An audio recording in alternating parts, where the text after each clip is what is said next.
There's a truth we humans avoid thinking about too much. It's that some problems can't be solved. Not everything can be fixed with time, science, or good intentions. Some things are simply broken beyond repair. Take SCP-1440, for example. The old man from nowhere, as some have called him. The Foundation has a nickname for him too, though it's whispered with more unease than affection. The Uncontainable Traveler. What does it mean for something to be uncontainable? For the SCP Foundation, which prides itself on locking up the strangest, deadliest, and most reality-bending horrors imaginable, uncontainable is a word they hate to use. It's an admission of defeat, a shrug of the shoulders that says, yeah, we don't know what to do with this one. SCP-1440 is one of those unsolvable problems. A walking disaster. A curse with a face. Officially, SCP-1440 is classified as Keter. That's a fancy way of saying, it's bad. Really bad. And no, we don't have a clue how to keep it under control. The guy doesn't fit neatly into a box, literally or figuratively, and every time the Foundation's tried to contain him, well, let's just say it hasn't ended well for anyone involved. Imagine an old man, frail-looking, weathered, like he's been wandering the earth for centuries. That's SCP-1440. He's got this sack slung over his shoulder, made of some unidentifiable material, and a pack of playing cards so battered they look older than time itself. His clothes are plain, a little too tattered to be quaint. And his eyes are where things get unsettling. They're cloudy, like fogged over glass, but there's a sharpness to them, a knowing. He doesn't seem like much at first glance, but here's the kicker. SCP-1440 isn't dangerous in the way most anomalies are. He's not trying to hurt anyone. In fact, he avoids people like the plague, and yet wherever he goes, destruction follows. The Foundation's files on him are as grim as they are frustrating. It all started 50 years ago when SCP-1440 wandered onto the radar of one Dr., a researcher at Site. He approached her during her morning commute, walking along a quiet rural road like he'd been dropped there out of thin air. The conversation started normally enough, though there was a certain oddness to him. He claimed to know who she was, even though they'd never met, and said he needed her help. Specifically, he wanted the Foundation to destroy him. Now, if you're thinking, well, that's not something you hear every day, you're right. Dr. understandably confused, brought him to Site for questioning. That's where things started to go very, very wrong. Within days of SCP-1440's arrival, the entire site was in chaos. Equipment failures, sudden illnesses, the destruction of 6 valuable SCPs, and then the grand finale, a full containment breach that left personnel dead and site reduced to rubble. SCP-1440. He walked away without a scratch. Containment attempts didn't stop there. The Foundation doesn't give up easily. Stubbornness is practically part of their mission statement. But every time they tried to keep SCP-1440 under lock and key, the results were catastrophic. It's like the universe itself revolts when he's restrained, ripping apart everything and everyone in his vicinity. The scariest part? SCP-1440 seems to know this. He doesn't fight back, doesn't resist. He just warns them, politely even. The Foundation has records of an interview conducted during one such attempt, at Area 142. The interview log reads like a bad dream, complete with personnel dropping dead from sudden organ failure, buildings collapsing, and the on-site nuclear failsafe detonating despite every safeguard imaginable. Here's a snippet of the interview. Doctor, do you know why we brought you here? SCP-1440. Of course I do, and I applaud your persistence. But it would be best if you let me go. The first brother is already standing behind you, Doctor. You'd best hurry. The brothers, as SCP-1440 calls them, are a mystery wrapped in an enigma and tied with a bow of existential dread. He describes them as cruel, vengeful, and inescapable. They are the cause of his curse, and by extension, the cause of the destruction that follows him. There are 3 brothers in total, though the third is a peculiar case. According to SCP-1440, the third never appears, and in his absence, he's the cruelest of all. The Foundation hasn't been able to confirm what exactly these brothers are, but every recorded interaction with SCP-1440 aligns with his story. He shows up, warns people to stay away, and then, like clockwork, the chaos begins. So why not just let the guy wander off into the wilderness, far from human civilization? That's the plan now, more or less. SCP-1440 is uncontained, his location unknown, and the Foundation's focus has shifted to minimizing civilian exposure. But here's the problem. The world isn't getting any emptier. Human population and development are expanding into places that used to be remote and untouched. SCP-1440 himself has admitted that avoiding humanity is becoming increasingly difficult. And when he inevitably crosses paths with people, well, you can imagine the consequences. The Foundation's analysts have spent decades trying to predict his movements, to map out the complex and seemingly random pattern of his travels. They haven't cracked the code yet. Maybe they never will. But one thing is certain. Wherever SCP-1440 goes, trouble follows. Now, imagine this. You're living your life, minding your own business, when a quiet, unassuming old man shows up in your town. He's polite, soft-spoken, even kind. But there's something about him, a shadow in his eyes, a weight to his presence that makes your stomach twist. Then strange things start to happen. Small at first, a power outage, a broken water pipe. But the events escalate. Buildings collapse. Fires break out. People die. And through it all, the old man is there, watching, his face etched with sorrow. He warned you to leave, but you didn't listen. Now, it's too late. This is where our story begins, with SCP-1440 wandering into the wrong place at the wrong time, and the devastation that follows.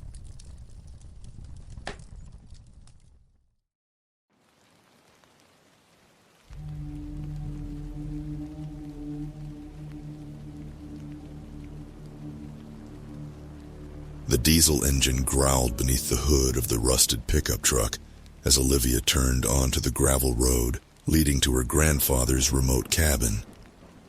It was a place she hadn't visited in years, a secluded property miles from the nearest neighbor. The sprawling woods surrounding it always felt like a refuge, but now it was more like a necessity. The city had been unbearable since the breakup, and Olivia needed space to breathe, to heal. She had called her grandfather the week before, explaining she wanted to clear her mind. "Come on up, sweetheart," he'd said with his usual warmth. "You know there's always a place for you here." But now, as she rolled to a stop in front of the weathered cabin, something felt off. The porch light was on, even though it was only late afternoon. A figure sat on the porch steps, hunched and wrapped in what looked like a tattered cloak. Olivia stepped out of the truck, the cool air biting at her cheeks. "Grandpa?" she called hesitantly, though she knew the man on the porch wasn't him. The figure slowly turned its head, revealing the face of an old man. His skin weathered like leather, eyes cloudy yet piercing. His beard was unkempt, and a burlap sack rested at his feet. Along with a deck of cards, he seemed to shuffle absent-mindedly. "Hello," the man said in a voice so calm it sent a shiver up Olivia's spine. Hi," Olivia stammered. "Can I help you? This is my grandfather's place." The man's expression softened. "I'm sorry. I'll move along soon. Just needed to rest for a moment. Are you lost? She asked, taking a cautious step forward. He shook his head. No, just passing through. Before she could press further, the cabin door creaked open, and her grandfather stepped out. Olivia, you're here, he said, smiling warmly before his gaze landed on the man. The smile faded instantly. You should go, her grandfather said firmly to the stranger. The man nodded without argument, rising to his feet with a deliberate slowness. He picked up his sack and cards, dusting himself off. I mean no harm. I never do. Olivia watched as he shuffled down the steps, his gait uneven but steady. Something about him unsettled her, though she couldn't pinpoint why. He paused at the edge of the property and turned back. I'd leave this place sooner rather than later if I were you. Excuse me? Olivia called after him, but he had already disappeared into the tree line. Her grandfather placed a hand on her shoulder. Don't worry about him, Liv. Let's get you inside. But as they stepped into the cabin, Olivia couldn't shake the man's words or the way her grandfather had reacted to him. The cabin's warmth wrapped around Olivia like an old blanket as she stepped inside. The smell of cedar and the faint crackle of the fireplace filled the room. Her grandfather moved quietly, shutting the door and double-locking it, a habit she didn't remember from her childhood visits. Who was that guy? Olivia asked, slipping off her jacket and tossing it onto a chair. Her grandfather hesitated, his back to her as he fiddled with the thermostat. Just a drifter, I suppose. This place gets them from time to time. That doesn't explain why you looked like you'd seen a ghost, Olivia pressed. He sighed, turning to face her. His usually warm expression was clouded with something she couldn't place. Fear. No, it was deeper than that. Something more resigned, like dread. Liv, sometimes people pass through here who aren't like us. They mean no harm, but trouble seems to follow them. Best to leave them be. Olivia frowned, dropping onto the couch. You're being cryptic, Grandpa. If you're worried about him coming back, we should call the sheriff. No, he barked, startling her. He quickly softened, rubbing the back of his neck. No lawman can help with this. Trust me, it's best if we don't talk about it anymore. Before Olivia could respond, a loud snap echoed from outside, like a tree branch breaking under pressure. Both of them froze. Stay here, her grandfather muttered, grabbing a flashlight from the kitchen counter. No way, I'm coming with you, Olivia said, already slipping her boots back on. Olivia, I'm not a kid anymore, she interrupted, grabbing her phone. And if it's just a drifter, then I'd rather not leave you out there alone. He gave her a reluctant nod, and together they stepped out into the chilly twilight. The sky was a smear of deep orange and purple, with shadows from the trees stretching like claws across the property. The two of them walked toward the sound, their breath visible in the cold air. As they approached the edge of the woods, Olivia's grandfather raised his flashlight, illuminating the dark spaces between the trees. See anything? She whispered. He shook his head. Could have just been a deer, or a low groan rumbled nearby, stopping both of them in their tracks. It wasn't the sound of an animal. It was human. Hello? Olivia called, her voice trembling. The groan came again, closer this time. Her grandfather took a step back, his grip tightening on the flashlight. We should go inside. But what if someone's hurt? She protested. That's not someone we can help, Liv, he said firmly, already retreating toward the cabin.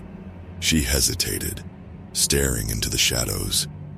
A chill that had nothing to do with the cold air crept up her spine. There was something wrong out here, something she couldn't see but could feel. Olivia, her grandfather called, snapping her out of it. She turned and followed him back inside, locking the door behind them. They sat in silence for a while, the only sounds coming from the fire popping in the hearth. Olivia stared at her phone, scrolling aimlessly through news headlines to distract herself. But her mind kept circling back to the strange man on the porch and the eerie groan in the woods. Grandpa, she said finally, you're not telling me everything. He sighed deeply, sinking into his armchair. You're right. I'm not. But it's not because I want to keep secrets. It's because I don't have all the answers. She leaned forward, waiting. Years ago, I saw that man, the one you met today. I was about your age, living in this cabin, same as now. He showed up out of nowhere, just like tonight. He warned me to leave, too, but I didn't listen. I thought he was just a crazy old man. What happened? Olivia asked, her voice barely above a whisper. He hesitated before answering. Bad things. My crops failed, the well dried up, and then the fire. Her heart skipped a beat. What fire? The one that took your grandmother. His voice cracked as he spoke, his eyes misting over. Olivia's chest tightened. You think he caused it? No, he said quickly. Not directly. But it's like trouble follows him. Destruction. Death. Wherever he goes, something bad happens. And the longer he stays, the worse it gets. A heavy silence hung between them. Why didn't you just leave like he said? I couldn't. Not back then. And now? Well, this is my home. He looked at her, his expression pleading. But you live. You still can. She shook her head. I'm not going anywhere. Before he could argue, the lights flickered. Once. Twice. Then they went out, plunging the cabin into darkness. Olivia's phone buzzed in her hand. She glanced at the screen and frowned. I just lost service.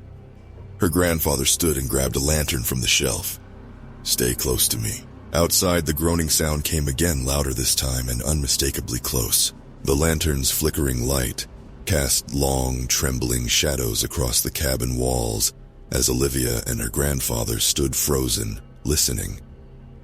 The groaning sound came again, resonating through the walls like a distant thunderstorm.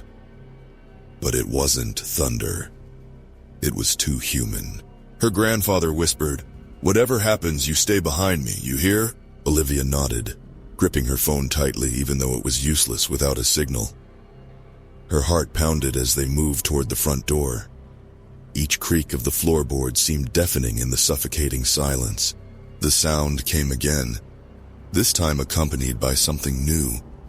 A faint scratching, like fingernails dragging across the wooden porch.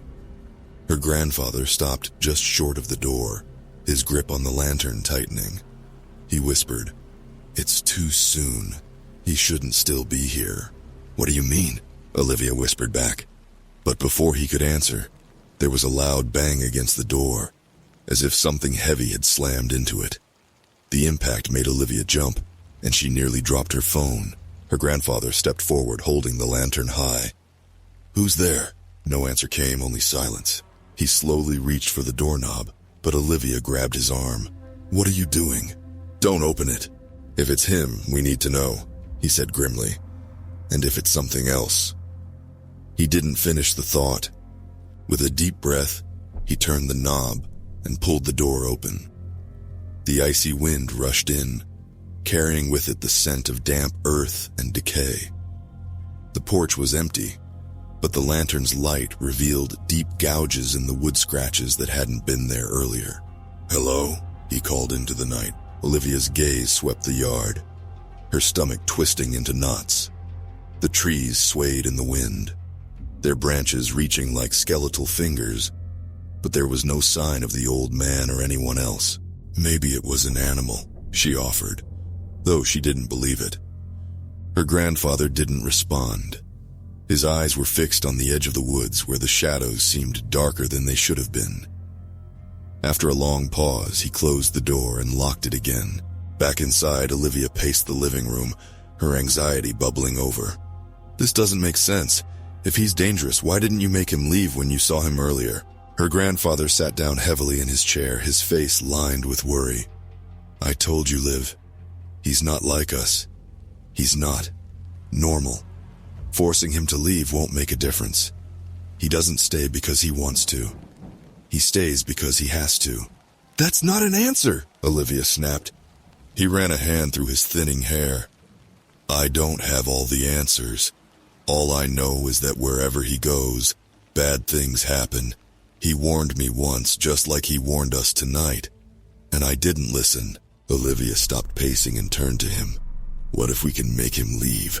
Call the authorities or... No, he interrupted sharply. You think you're the first one to have that idea. People have tried to stop him, contain him, even kill him. And every time, it ends the same way. Destruction. Destruction how? He hesitated, his gaze dropping to the floor. Fires, floods, buildings collapsing, people dying. It's like the universe itself revolts when he's forced to stay somewhere too long. Olivia opened her mouth to argue, but the sound of shattering glass cut her off. They both turned toward the kitchen where the sound had come from. The lantern's light bobbed wildly as her grandfather grabbed it and rushed toward the noise. Olivia followed close behind, her pulse hammering in her ears.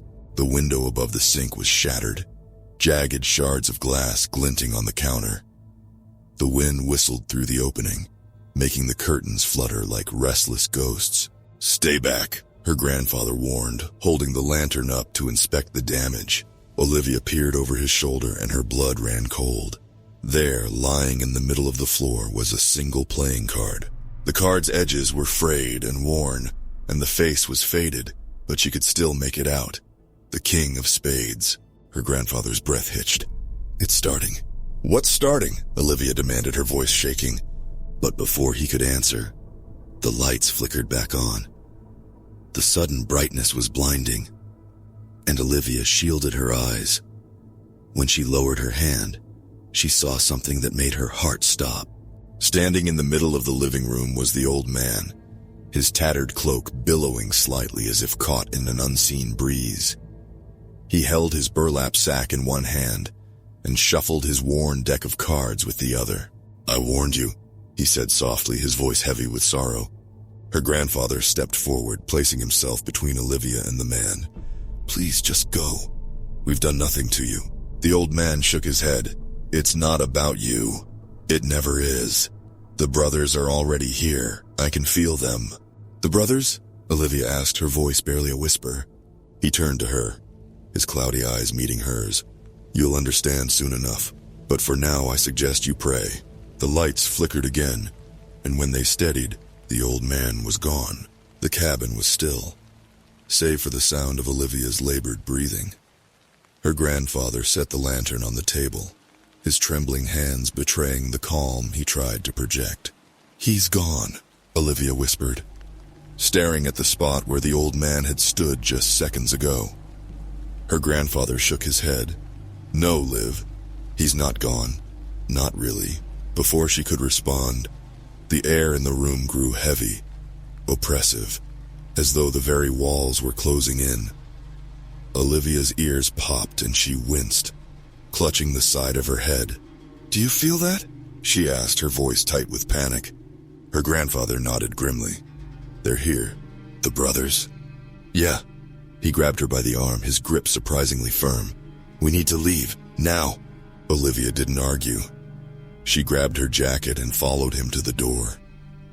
The wind outside howled, rattling the windows and making the porch creak as though under the weight of something unseen. When they stepped outside, the world felt wrong. The trees swayed violently, though the air was eerily still. The night seemed darker than it should have been, the shadows deep and impenetrable. Get to the truck, her grandfather said, pulling her toward the vehicle.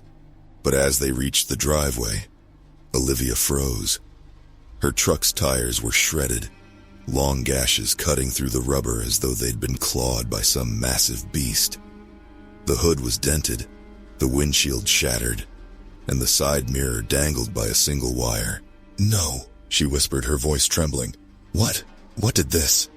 Her grandfather scanned the woods, his eyes darting from shadow to shadow. It's starting. What's starting? She demanded, her voice rising. Before he could answer, a low, guttural growl echoed from the forest. Olivia's blood ran cold. It was a sound that didn't belong in nature, deep, resonant, and filled with malice. Move! Her grandfather hissed, pulling her toward the cabin. They barely made it inside before the growl came again, louder this time and closer. Her grandfather slammed the door shut and shoved the heavy oak table against it. Help me with the windows, he said, his voice strained. Olivia rushed to the nearest window, pulling the curtain shut and locking the latches. Her hands were shaking so badly that it took her several tries. "What are we even doing?" she asked, her voice cracking. "If he's right, and these brothers are here, how is locking the doors going to stop them?" Her grandfather paused, the lantern casting harsh shadows on his lined face. "It won't, but it might buy us some time." "Time for what?" He didn't answer.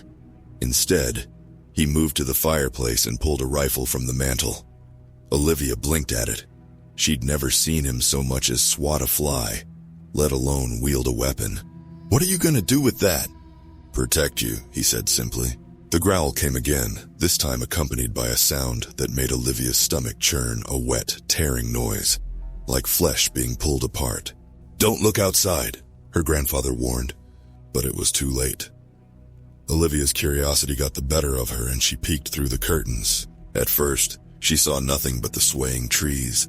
Then, something moved, a hulking silhouette, barely distinguishable from the shadows. It was massive, its limbs unnaturally long, its head tilted at an odd angle as though it were sniffing the air. The thing stepped into the faint light of the porch lantern, and Olivia's breath caught in her throat. Its skin was a mottled gray, stretched taut over protruding bones.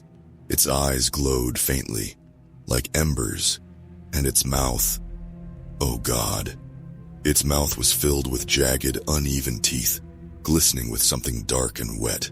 She stumbled back from the window, her hand clamped over her mouth to stifle a scream. "What is it?" her grandfather asked, his voice tight. "I don't know," she whispered, her back pressed against the wall. It's not human." "No," he agreed grimly, "it's the first brother." The creature began circling the cabin, its movements slow and deliberate, like a predator toying with its prey. The floorboards creaked under its weight, each step sending vibrations through the walls.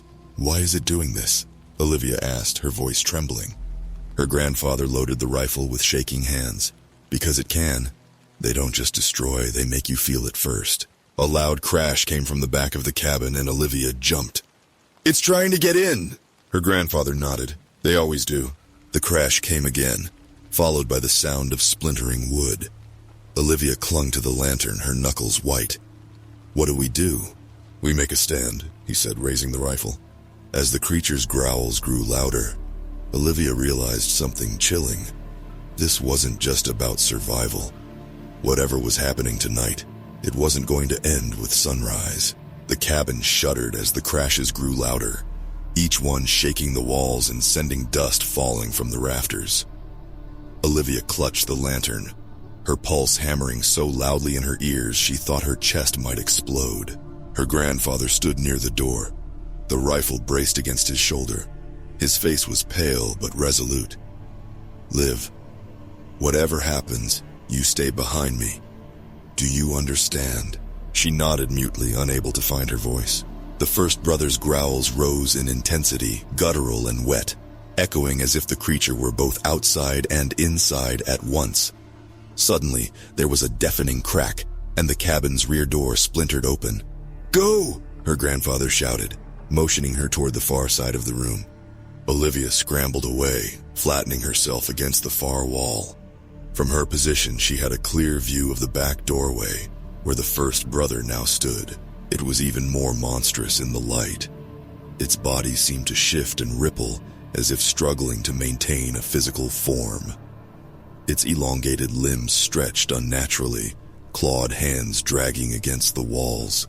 Its glowing eyes locked onto her grandfather, and it let out a deep, guttural laugh, a sound that seemed almost human, but wrong in every way. "Stay back!" her grandfather barked, firing the rifle. The shot rang out, deafening in the small space. The bullet struck the creature in the chest, but instead of recoiling, it only seemed to absorb the impact. The thing tilted its head, as if amused, and took a slow, deliberate step forward. Her grandfather fired again, and again, but it was no use. The creature was relentless, each shot seeming to embolden it further. "Grandpa, run!" Olivia screamed, but her voice barely carried over the chaos. The first brother lunged, Her grandfather swung the rifle like a club, slamming the butt into the creature's face. It staggered back, growling in frustration. But before her grandfather could follow up, another sound filled the room. A high-pitched whine, like metal scraping against glass. Olivia turned toward the noise, her stomach twisting. From the front door came a new figure. Taller and thinner than the first brother, but no less terrifying. Its body was skeletal. Its skin stretched tightly over jagged bones that jutted out at impossible angles. Its face was blank, featureless, save for a cavernous hole where its mouth should have been. Her grandfather froze, his rifle slipping from his hands. No, not both of them. The second brother stepped into the room, moving with an unsettling grace. Its empty face turned toward Olivia, and she felt a cold dread wash over her, as if all the warmth had been sucked out of the air. "What is that?" she whispered, her voice shaking. Her grandfather didn't answer. He simply grabbed her by the arm and pulled her toward the hallway. They stumbled into the bedroom, slamming the door behind them. Her grandfather wedged a chair under the handle, though they both knew it wouldn't hold for long. Olivia's hands shook as she whispered, "What are these things?" Her grandfather leaned against the wall, his breathing ragged. "The brothers. They're part of him, the old man. Wherever he goes, they follow. They're not just here to kill us, Liv. They're here to destroy everything." She tried to process his words, but they made no sense. How is that even possible? How can one man bring this? He shook his head. "I don't know, but I've seen it before. Years ago when he warned me to leave, I didn't listen.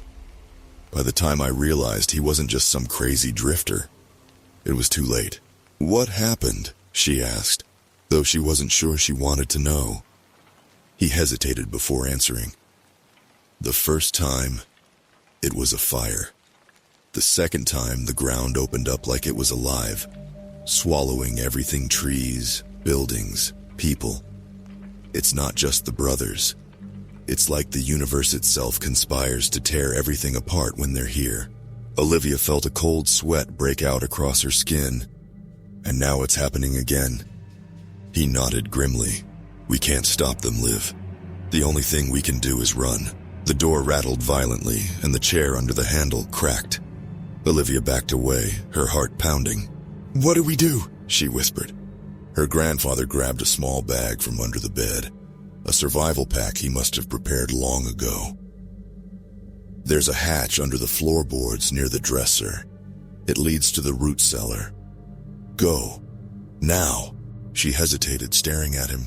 "What about you?" "I'll hold them off," he said, his voice firm. "No, I'm not leaving you." "You have to," he insisted, grabbing her by the shoulders. "If you stay, you'll die. Do you understand me? You have to live, Liv. You have to tell people what happened here." Tears streamed down her face, but she nodded. The door splintered open, and the second brother stepped into the room, its hollow face turning toward them. "Go!" her grandfather shouted, shoving her toward the hatch. Olivia scrambled to the floor, prying up the loose boards and slipping into the dark, musty space below. She pulled the boards back into place just as the brothers closed in. From her hiding place, she heard her grandfather's final stand, the rifle firing, his voice shouting defiance, and then the sound of wood and flesh being torn apart, and then silence. The root cellar was cold, damp, and suffocatingly dark. Olivia crouched in the cramped space, her knees pressed to her chest, trembling uncontrollably. The sounds above the crashes, the growls, her grandfather's shouts, had faded into a dreadful silence. Her breath came in shallow gasps as she strained to hear anything, her ears ringing from the deafening quiet. Minutes felt like hours. She wanted to scream, to run out and find him, but her grandfather's words echoed in her mind. "If you stay, you'll die." A creak above her made her stiffen. Something was still there. Slow, deliberate footsteps echoed across the floorboards, each step reverberating through the wooden planks above her. Olivia clamped her hand over her mouth, fighting the urge to sob. Whatever was up there was searching, lingering. She could hear its slow, uneven breaths rasping and wet, like air forced through a broken pipe. The first brother? Or the second? She couldn't tell. The footsteps paused directly above her hiding spot.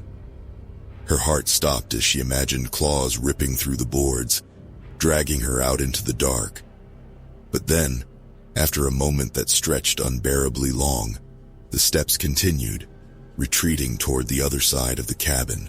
When the last echo faded, she exhaled shakily and remained frozen, waiting, counting the seconds. 10, 20, 60. The silence stretched on until finally she dared to push the boards aside. The cabin was unrecognizable. The walls were scorched black, as though fire had licked every surface. Furniture lay in splinters, and the air reeked of smoke and decay. The windows were shattered, and outside, the trees were barren, stripped of their leaves and bark, as if they had been drained of life. But the most haunting thing was the absence. No sign of her grandfather, no sign of the brothers, just the eerie stillness of a place abandoned by life itself. "Grandpa?" she called weakly, her voice cracking. There was no answer. She stumbled through the ruins of the cabin, her boots crunching over broken glass and ash.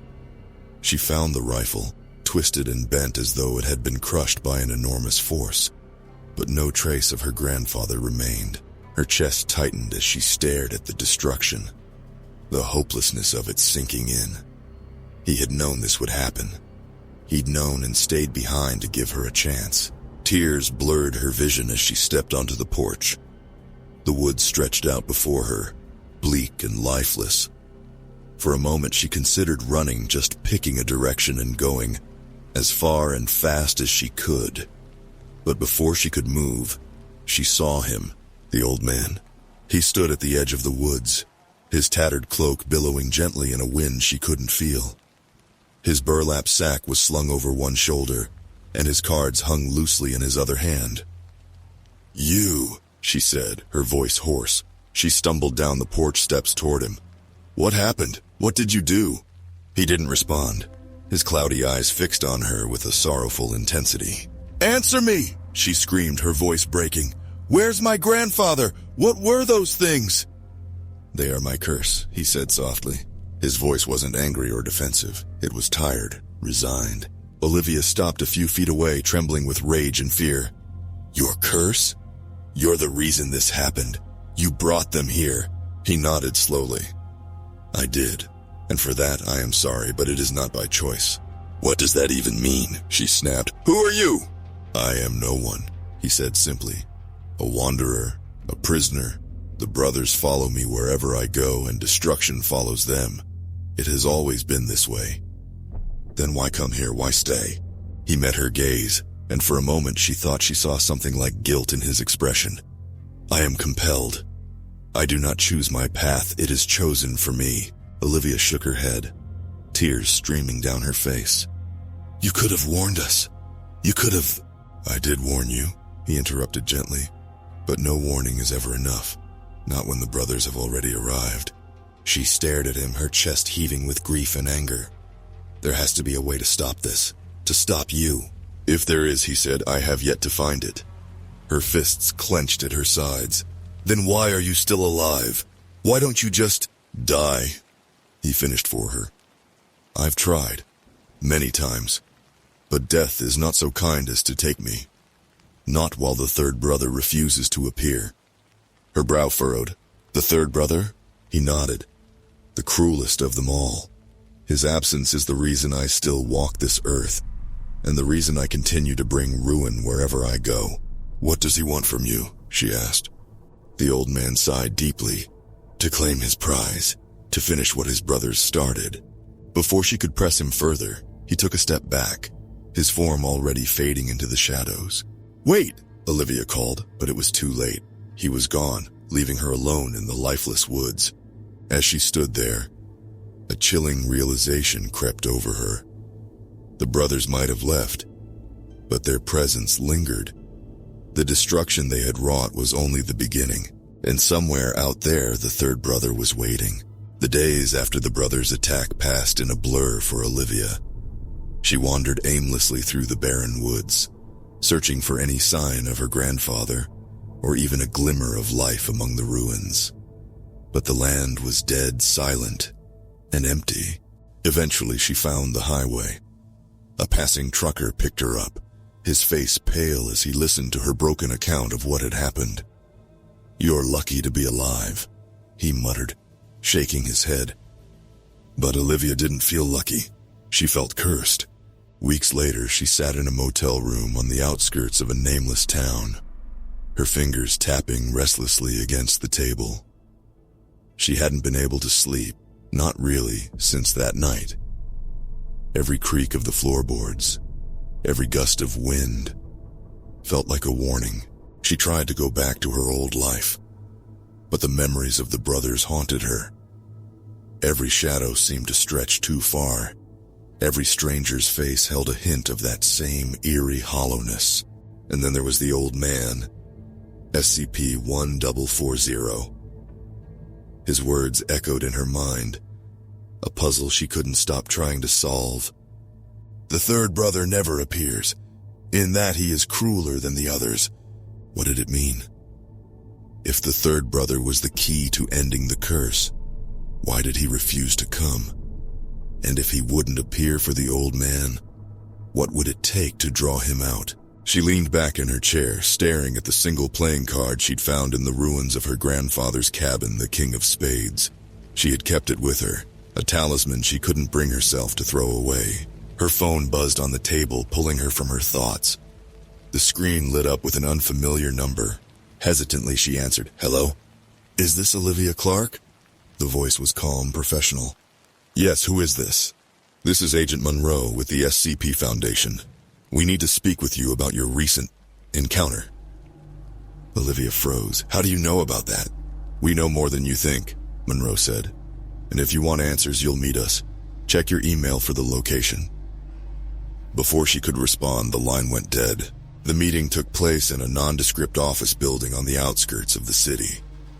Two agents, Monroe and his partner Davis, sat across from her at a sterile metal table. "We've been tracking SCP-1440 for decades," Monroe began, "but his movements are erratic, and any attempt to contain him has ended in catastrophic failure. You're one of the few survivors to have direct contact with him and live to tell the tale." "I wouldn't call it living," Olivia muttered, her voice hollow. Davis leaned forward. "We need to know everything he told you, anything about the brothers, especially the third." She hesitated, gripping the King of Spades in her hand. "He said the third brother never comes, that he's the cruelest of them all, and that he's the reason the old man can't die." Monroe exchanged a glance with Davis. "That aligns with what we know. But here's the thing, we've never observed the third brother. Not once. The first and second leave a trail of destruction, but the third is different. Theoretical, almost. We believe his appearance would end the cycle, but..." "He won't come," Olivia finished. Monroe nodded grimly. "Exactly. Which is where you come in." She frowned. "What are you talking about?" "We believe the third brother is bound to SCP-1440, Davis explained. "But you survived the brother's attack. That's unusual. It's possible that by facing them and surviving, you've become connected to the curse in some way." Her stomach twisted. "Connected how?" Monroe slid a small device across the table, a sleek black box with a single red button. "We've developed a means of forcing the brothers to manifest. But the third will only appear if he believes he has something to gain." "And what's that?" she asked, though she already suspected the answer. Monroe's expression was grim. Hours later, Olivia stood in the middle of an empty warehouse, the device in her hands. The Foundation agents were stationed outside, monitoring her from a safe distance. She stared at the red button, her heart pounding. They had explained everything. How activating the device would draw the first and second brothers, and possibly the third. How it might be her only chance to end the curse, and how it might kill her. She took a deep breath, her fingers trembling as they hovered over the button. "Grandpa," she whispered, "I hope this is enough." She pressed it. The lights flickered, and the air grew heavy, just as it had in the cabin. The oppressive weight pressed down on her chest, making it hard to breathe. The first brother appeared first, its glowing eyes locking onto her as it stepped from the shadows. Then came the second, its skeletal frame moving with unnerving grace. She clenched her fists, refusing to look away. And then the room fell silent. From the darkness emerged the third brother. Unlike the others, he was not monstrous. He was human in form, tall and regal, with a face that was almost beautiful in its symmetry. But his eyes were empty, voids of infinite blackness. "You summoned me," he said, his voice soft yet booming in her mind. Olivia forced herself to stand tall. "I did. And what do you offer in return for my appearance?" She held up the King of Spades. "Your prize, the one the old man won from you." The third brother smiled faintly, taking the card from her hand. A bold gamble. But all games must end. With that, he turned and disappeared, taking the first and second brothers with him. The weight lifted and Olivia collapsed to her knees, gasping for air. The curse was over, or so she thought. Weeks later, Olivia woke in her motel room to find a single card on her nightstand. The Ace of Spades. The brothers were gone, but something else had taken their place, and it wasn't finished with her yet.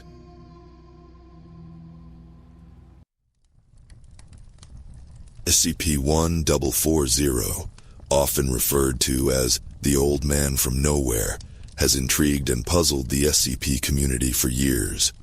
His enigmatic nature and the catastrophic effects that follow him have given rise to numerous fan theories attempting to unravel his mysteries. One prevalent theory centers around the identities of the brothers' death that SCP-1440 mentions. Some speculate that these entities are personifications of death itself, each representing different aspects or stages of mortality. The first and second brothers might symbolize immediate and gradual death, respectively, while the elusive third brother could represent an inevitable, inescapable end.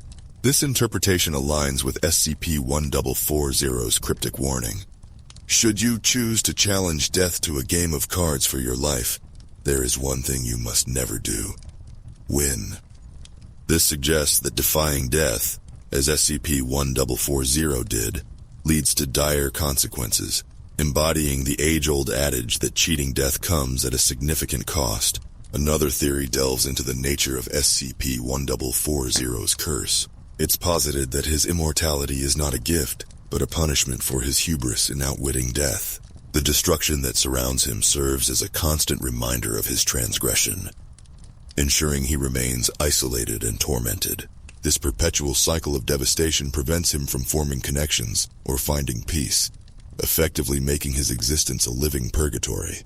The SCP Foundation's repeated failures to contain SCP-1440 have led to discussions about the limitations of human intervention in the face of such anomalies. Some fans theorize that SCP-1440's very nature defies containment, because his existence is intertwined with fundamental cosmic forces beyond human comprehension.